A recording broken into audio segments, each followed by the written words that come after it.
This video will demonstrate the difference between the assessment detailed report and the assessment summary report. After you log into the web IHT account, click on the orange tab at Assessments. Now, obviously, prior to today, I've already input all the information that I want on the assessments that I'm going to collect data on. So I'm going to click Create New Report. I'm going to title this third period, because that's the group of kids I'm going to report out on. The type, I'm going to click the arrow down. I'm going to go to Assessment Detailed Report.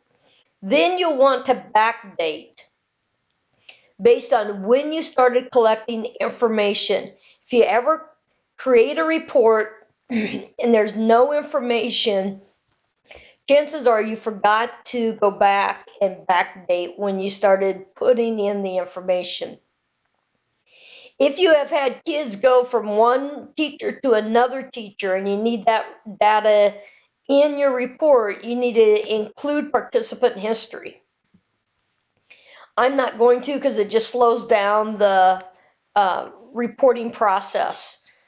So now I'm going to click on the group. Then I'm going to come over here and select which ones I want the report to represent. Accepting feedback,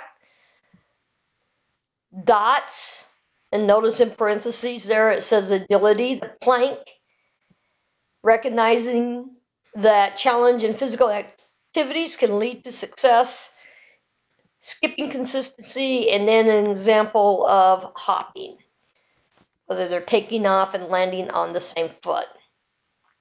What I like about IHT is if I did a pre-test, I could have backdated to like January, and it would have shown like the pre-test and the post-test side by side. Also, that you can individualize. You decide as a school system what assessment items you want. What measures are you going to collect information on? And if you don't know how to do that, reach out to your customer success person. They'd be happy to help you line those up and design those. But you'll see that some of these are just a little bit different. Just to give you an example that you can customize that. And then as you go down through here, you'll notice that it has every single person in alphabetical order. You can come in and you can download by a PDF, or you can download the information into an Excel. So that's our assessment detailed report. The people that I know that use this, they print them off and they use them during parent-teacher conferences.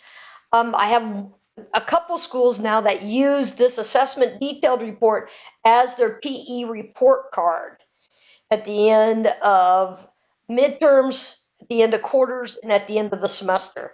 So you get that nice progression. The next report that I want to show you is called the assessment summary. So once again, I'm just going to put in third period. We're going to come in. We're going to do assessment detailed summary. Once again, backdate. I'm going to pull the same measures just to show you what this report can do. You have a choice. You can go last observation. You could go first, mean, or the average, highest, lowest. So it kind of depends on what you want. You could do one measure, or you can do what I'm doing right now, multiple measures. So I'm going to create the report again.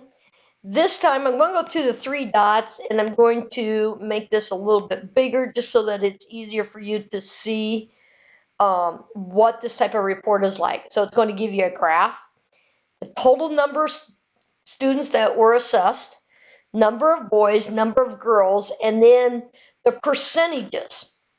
So now going back to pre-test and post-test. The pre-test, obviously what we want to do to show growth for our professional development in our programs is we want in January to make note of how many people are in the not yet developing, proficient, and exceeds.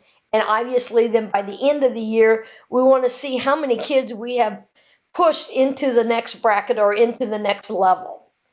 So this is a great summary of what has happened And once again, what I like about it is school systems get to decide what's important to assess for their district plans.